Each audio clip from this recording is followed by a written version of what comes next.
Nakikipagtulungan na ngayon ng mga sibilyang Persian sa Iran kung saan ibinabahagi nila ang mga lokasyon ng mga militar ng IRGC pati na rin ang mga damage sa loob ng kanilang bansa dahil sa mga pag-atake ng Israel at Amerika. Habang inanunsyo naman ni Israeli Prime Minister Benjamin Netanyahu na plano nitong magtatag ng isang alyansang militar kasama ang mga Arab countries na tinawag pa niyang super nation.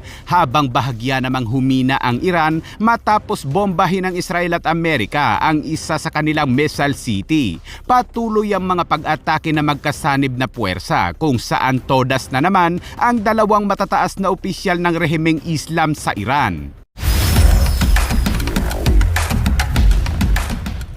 Kahapon ay nag-post si US President Donald Trump na lahat umano mga bansang hindi makakuha ng jet fuel dahil sa Strait of Hormuz tulad ng United Kingdom na tumangging makialam sa pagpugot ng ulo ng Iran, mungkahi ni Trump. Una ay bumili umano mula sa Amerika dahil marami anya siya nito. Ngunit ang pangalawa ay mag-ipon ng kaunting lakas ng loob, pumunta sa Strait at kunin na lamang umano. Dagdag pa ni Trump ay kailangan anyang simulan na ng mga European na pag-aralan kung paano lumaban para sa kanilang sarili dahil ang Amerika ay wala na anya para tulungan sila. Habang ang Israel naman ay tuluyan ng pinutol ang defense sales o pagbebenta ng mga armas sa France, ito ay kasunod ng mga kritisismo ng France sa Israel magmula pa noong sumiklab ang gyera sa Gaza, Lebanon at Iran.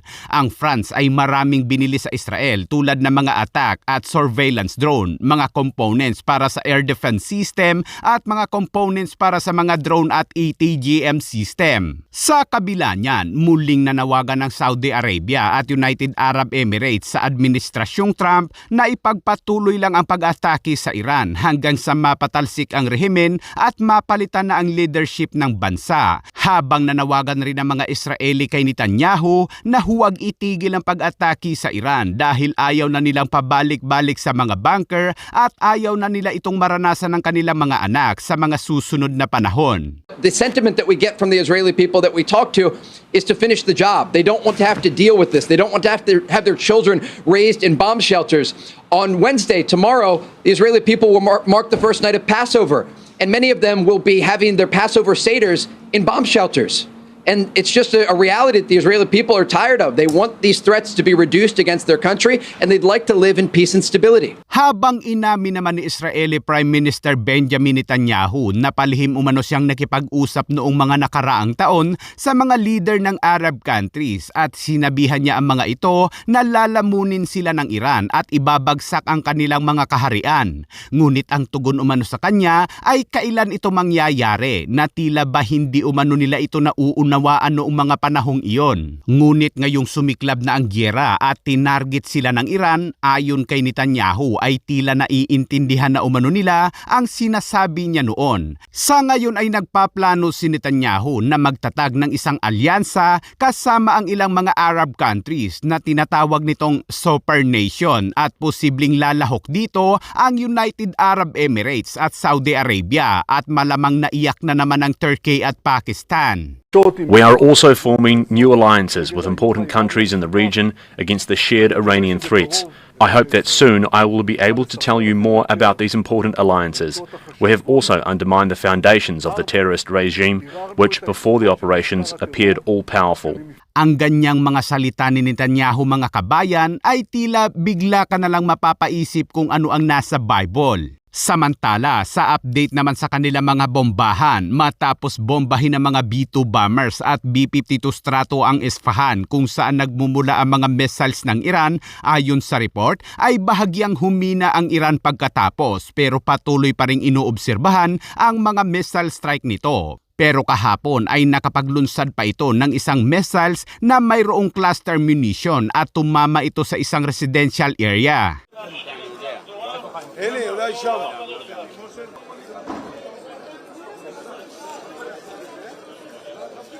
Ayon naman sa mga Muslim at mga pro-Islamic regime, bakit hindi daw ipinapakita dito na wasak na ang Israel? Sa totoo lang ay maraming nawasak sa Israel. Ito nga ay puro mga sibilyan.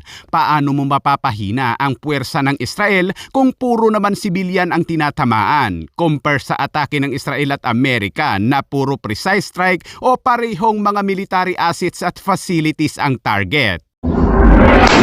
Unti-unti na ring dumadami ang mga nasasawing militar ng Iran dahil nakikipagtulungan na ang mga sibilyang Persian sa Iran tulad ng pagbabahagi ng mga impormasyon tulad ng pagkuha ng video sa mga posisyon ng militar na nagtatago sa mga sulok at flyover. Panawagan ng mga Persian ngayon sa Israel at Amerika na ituloy lang ang pagbomba sa Iran. Anila, takot sila sa mga pagsabog dahil sa mga bomba ng Israel at Amerika, pero mas takot umano sila sa mga rehimeng Islam sa kanilang bansa, kaya't hiling nilang tugisin ang buong rehimen. Dagdag pa nila, ang mga militar ng IRGC ay takot na takot sa tuwing makakarinig ng mga fighter jets na naghihiyawan sa himpapawid tulad nitong ibinahagi nilang video kung saan nagpupulasan ng mga IRGC kapag may dumadaang fighter jets.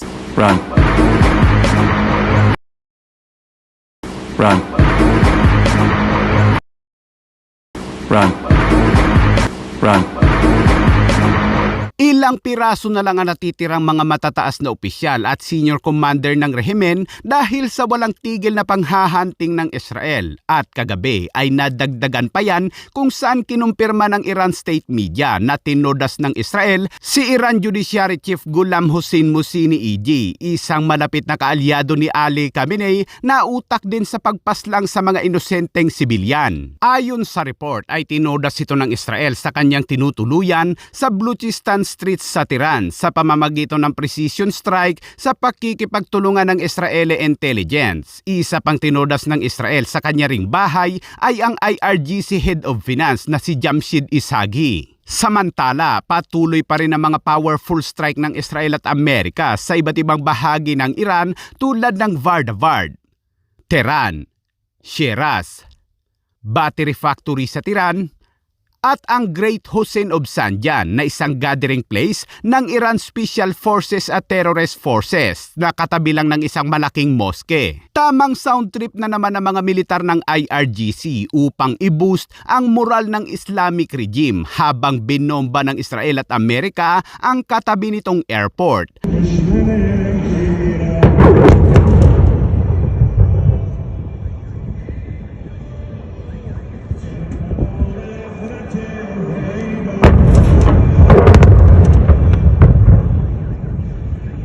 At kinabukasan ay kita ang mga pinsala sa nasabing airport. Habang ang Amerika naman ay muli na namang naglunsad ng mga Tomahawk land attack cruise missiles at tinarget ang itaas na bahagi ng bundok sa Mian Road area, pati na ang Likak radar site sa southwest Iran. Ayon sa report ay 8 Tomahawk ang pinakawala ng isang US destroyer.